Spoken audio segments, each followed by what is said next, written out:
Here's our new project. This is a 1947 Gibson L7. It's in fairly good shape.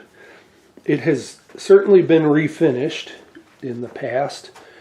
I've never seen one with this shading on the top.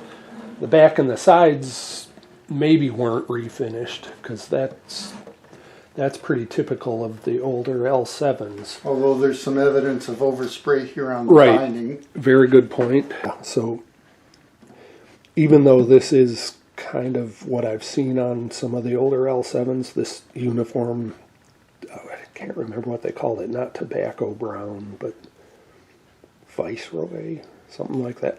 Anyway, the inner purfling lines, when you get to right behind the heel cap, it's like somebody resprayed it and didn't bother to clean that off.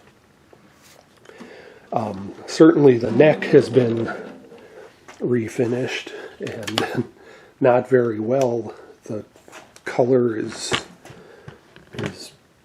pretty strange. It looks like they maybe tried to paint a stinger here, but couldn't quite get the symmetry right. So anyway, we're going to just completely redo this guitar, strip it down. What else, Jeff? There's some binding damage. Right, so we're going to need to fix some binding damage. There's no binding on the leading edge of the fingerboard. And I think that much on both sides, isn't it? Yes, has been replaced. Yeah. So not great seams, so we'll have to decide whether or not we want to just do a better job of splicing in a section here, or whether or not we want to remove all of the binding and just rebind the fingerboard. Yeah. I mean, there's kind of pluses and minuses to both. Probably removing it and putting new on wouldn't be nearly as much of a problem, since we're going to refinish the instrument, because we don't have to worry about trying to match the color of the bindings as much as we would if we were just doing a binding repair. And it's not like we're trying to sell this off as an original mint condition instrument, so we'll do what we can to make it look pretty. The frets are not in bad shape, but I think we'll probably refret it, because might as well start with tall frets, get those dents out. Yeah, I mean, you know. Seems to have a great tone when you pluck on it. Definitely an original bridge and tail piece. And tuners, I suspect, are the originals. Look like it? Yeah. And they look to be in good shape, no cracked buttons. So I guess we'll get going. Yep. Start taking off the hardware. Right. And do a more detailed inspection of the instrument to make sure there aren't anything hiding in the wings and the deep grass. We have looked inside, and there's no sign of any brace breaks or hidden cracks in the soundboard or anything like that. I think we're in good shape in that regard. Right? Yep. Okay. All right. Here we go. And here's the L7 with the finish mostly gone from the top and the back.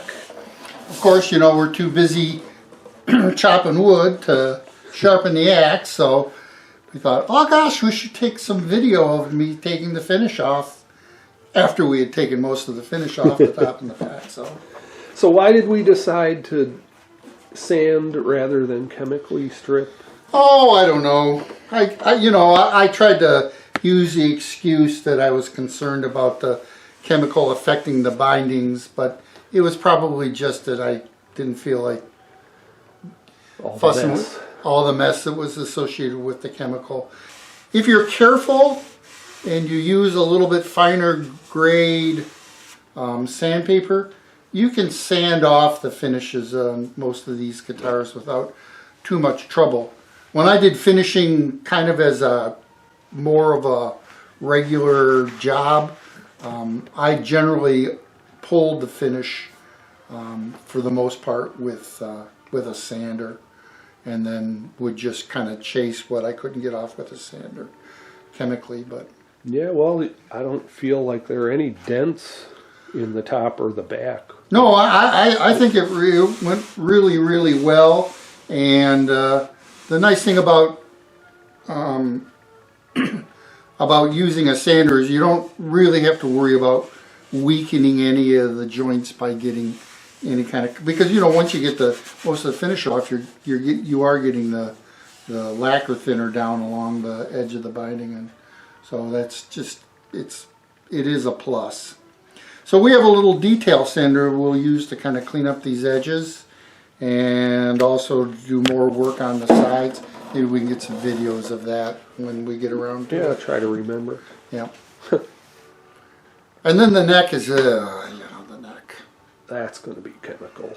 Yeah, that'll most likely be chemical. Yeah. We'll most likely have to pull that. I mean, I may just use a piece of sandpaper and scratch it by hand, but because it's contoured, it's much more difficult to use any kind of, electric sanding system. Mm-hmm.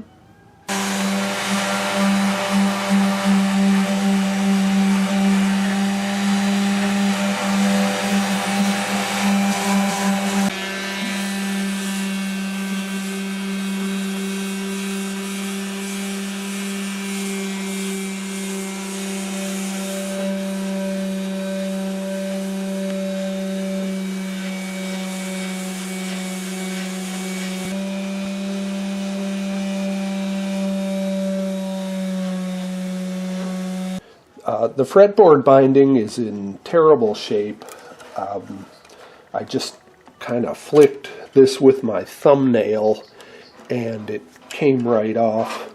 Interesting, you can see the little green oxidation marks where the ends of the frets were.